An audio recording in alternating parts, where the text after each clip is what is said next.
100%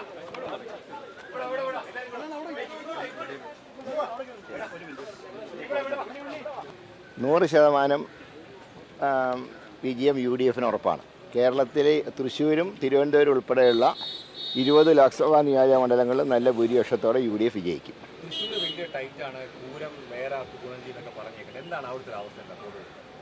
തൃശ്ശൂരിൽ U D എഫിനെ സംബന്ധിച്ച് യാതൊരു സംശയവുമില്ല, ഞങ്ങൾക്ക് വിജയം ഉറപ്പാണ്. ഇന്ന് തന്നെ കോസ്റ്റൽ ബെൽറ്റിലൊക്കെ നല്ല ക്യൂ ആണ്. അതെല്ലാം യു ഡി എഫിന് തികച്ചും അനുകൂലമാണ്. അതുകൊണ്ട് തൃശ്ശൂരിൽ യു ഡി എഫ് വിജയം ഉറപ്പിച്ചു.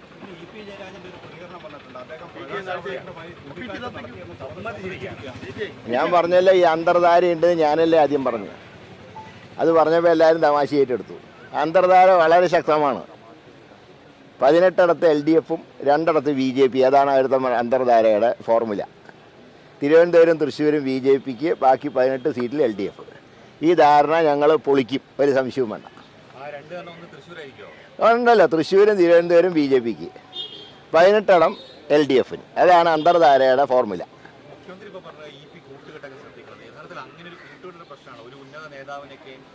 എല്ലാ കാര്യവും പിണറായി അറിഞ്ഞിട്ട് പാർട്ടിയിൽ നടക്കൂ.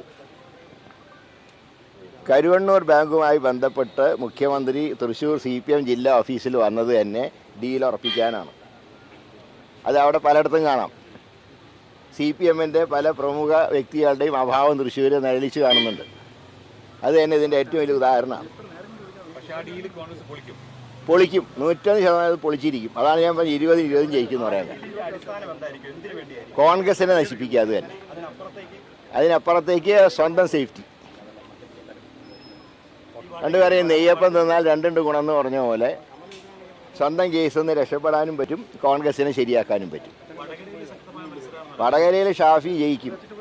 ഞാൻ 20 എന്ന് പറയുമ്പോൾ ഇൻക്ലൂഡിങ് വടകരയല്ലേ.